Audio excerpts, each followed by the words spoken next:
Seguimos analizando la crónica del puente de Brooklyn de José Martí. Veíamos en la primera parte de la clase, en línea con el discurso distópico, cómo se comenzaba a forjar el tópico de esta progresiva mecanización del ambiente, junto con la presentación de estas alteridades configuradas en los inmigrantes y en los obreros, presentados como mártires del puente. También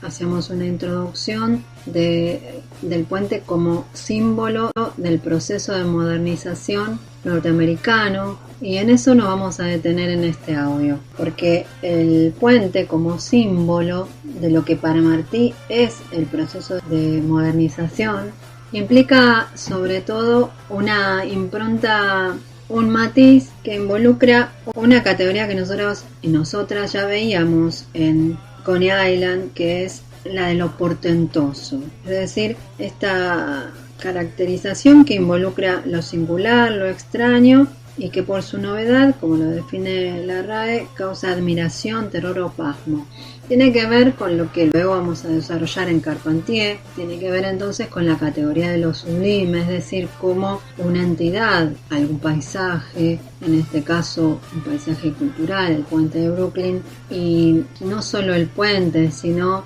cómo esta categoría de lo portentoso aparece en otras crónicas, nos exhiben, por lo tanto, nos configuran, perfilan lo que para Martí es el progreso, algo que causa admiración pero al mismo tiempo terror, y es el mismo sentimiento que nosotros veíamos que se colindaba, que se deslizaba, aunque finalmente se plantaba hacia los últimos versos en el terror, en el espanto, y entonces en Amor de Ciudad Grande. Por lo tanto, es importante advertir que hay una dinámica en la crónica que se inicia con el tópico de lo maravilloso, algo similar veíamos en Coney Island, y que va transformándose, se va metamorfoseando, va cambiando, va adquiriendo y modificando sus matices. Comienza entonces por lo maravilloso, luego se trueca en lo ponderoso, pasa a lo portentoso y finaliza en lo monstruoso. Esa es la metamorfosis que va ahí teniendo la caracterización del puente en la crónica,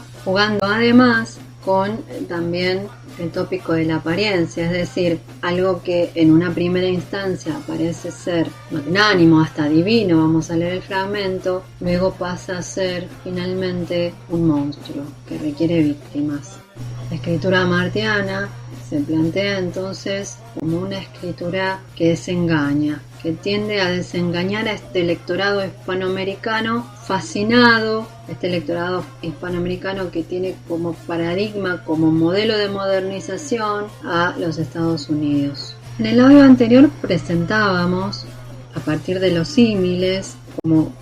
por ejemplo, altas como agujas de iglesia gótica, columnas de iglesia, pirámides egipcias, como entonces comenzaba a forjarse lo simbólico en cuanto a la representación del puente. También decíamos en el audio anterior, justamente como la crónica se sustentaba sobre un discurso híbrido, ¿no es cierto? Por una parte estaba el discurso vinculado a los tecnicismos, y por otra, con un paulatino increyendo, el discurso simbólico, que podemos sintetizar como discurso simbólico. Bien, por lo tanto, la crónica del puente de Brooklyn inicia forjando el tópico de lo maravilloso. Así como los primeros cronistas de Indias describían con ojos de asombro sus primeros pasos en lo que luego sabrían era el Nuevo Mundo, como se denominó allá lejos y hace tiempo, nuestras tierras, entonces Martí aquí también comienza con esos ojos azorados. Decíamos en el audio anterior que se constituía entonces en este contexto el puente como una especie de monumento moderno o monolítico, porque se comparaba con la catedral gótica, se decía que era como una columna de iglesia. Entonces, a partir de estos símiles, el puente se va a constituir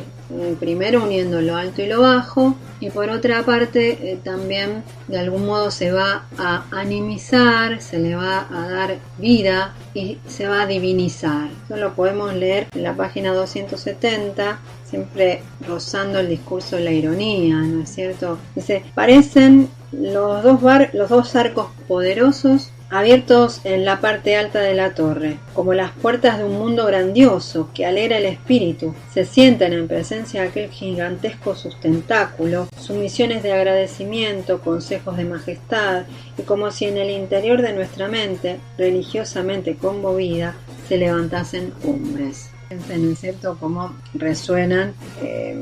sobre todo algunos sintagmas, estas puertas abiertas hacia un mundo grandioso, después el espíritu se alegra, finalmente se dice sumisiones de agradecimiento, consejos de majestad, y en nuestro interior, ¿no es cierto?, una conmoción religiosa. Todos atributos vinculados a lo divino o a lo magnánimo. Por supuesto que aquí se filtran también otras caracterizaciones que de alguna manera comenzaron a deslizarse con sigilo hacia el inicio de la crónica a partir de sintagmas como mamut, ciclópeos. Aquí nos vamos a encontrar con gigantescos sustentáculos, pero que en este contexto en donde priman los atributos vinculados con lo grandioso, bueno, queda de algún modo desapercibido. Sin embargo, aquí ya hay una línea que se va a continuar desarrollando y que va a tener que ver con los otros tópicos que mencionábamos anteriormente. Este tópico de lo maravilloso comienza además a convivir con otra imagen muy sustantiva que va a ser la del tejido. El tejido en una primera instancia tiene que ver con un entramado, por supuesto, con trenzas, es una de las palabras que más se mencionan en la crónica, que nos sugieren la idea de unidad. Sin embargo, este tejido, estas trenzas, este entramado, se va a convertir hacia el final de la crónica, luego lo vamos a leer en una telaraña. Entonces, inmediatamente en la página siguiente, de la última cita que leíamos, en la página 271, ya comienza a modificarse esta impronta de lo maravilloso y se va a suplantar por lo portentoso. En la página 271, la última columna lo tenemos mencionado, y lo ponderoso en la misma columna, que va a resonar también en la palabra poderoso, que aparece mucho en la crónica, y como nosotros sabemos, la prosa de Martí incluye, ¿no es cierto?, estrategias que son propias de la poesía, justamente para poder consolidar un discurso con más potencialidad, dicho sencillamente. Y es justamente en esta instancia donde esta primera imagen vinculada, digamos, a lo divino, estos arcos poderosos, como si fuesen arcos triunfales, ¿no es cierto?, pero de la divinidad, se suplantan por imágenes que no son positivas. Y ahora nos vamos a instalar en la misma página 271, pero en la segunda columna. Dice, pero quedan siempre delante de los ojos como zapadores del universo por venir, que van abriendo el camino a los hombres que avanzan, aquellos 4 colosales boas, aquellos 4 cables paralelos, gruesos y blancos que, como serpiente en hora de apetito, y aquí es donde comienza a forjarse la metamorfosis en lo que tiene que ver con la constitución de la imagen del puente, que era al principio un tejido, que era al principio estos arcos triunfales vinculados con lo divino, lo magnánimo, y esta red que tenía que ver con la unidad aquí, que son estos cables de acero, comienza a adoptar otra imagen, la de las boas, la de la serpiente. Continúo leyendo. Aquellos 4 cables paralelos, gruesos y blancos que, como serpiente en hora de apetito, se desenroscan y alzan el silbante cuerpo de un lado del río, levántanse a heroica altura, tiéndense sobre pilares soberanos por encima del agua y van a caer del lado opuesto, y parece que los pies quedan pisando aquella armazón que semeja de lejos sutil superficie y como lengua de hormiguero monstruoso, otra imagen, y es de cerca urdimbre cerradísima, que a los cables solo fía su sustentamiento y a las cuerdas de acero que en forma de abanico bajan en 4 paredes, cruzándose con la de tirantes verticales que cada uno de los lados de las torres, y se mecen a manera de boas satisfechas sobre la plancha cóncava en que en el agujero en que atraviesan lo alto de las torres descansan sobre ruedas los 4 grandes cables como alambres de una lira poderosa, digna al cabo de los hombres que empieza a entonar ahora sus cantos. Y aquí hay otra cosa interesante que no vamos a desarrollar, que tiene que ver con lo que nosotros desde la teoría literaria llamamos metadiscurso. Es una segunda lectura que eventualmente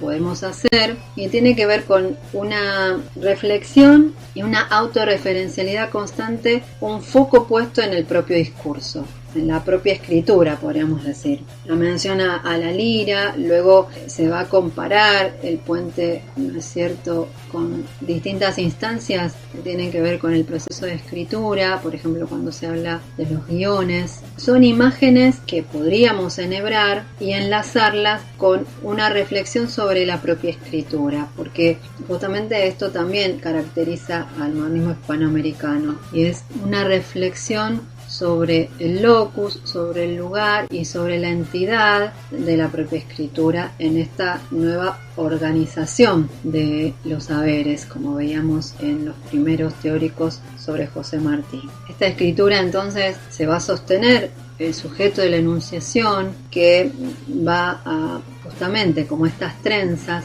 va a ir construyendo a partir de lo que Ramos va a llamar el archivo de la tradición, que son entidades sustantivas, podríamos decir sencillamente elementos de la cultura significativos, que resultan ser un horizonte constante de comparación de lo nuevo, de lo moderno. Con esto Martí trata de compensar o de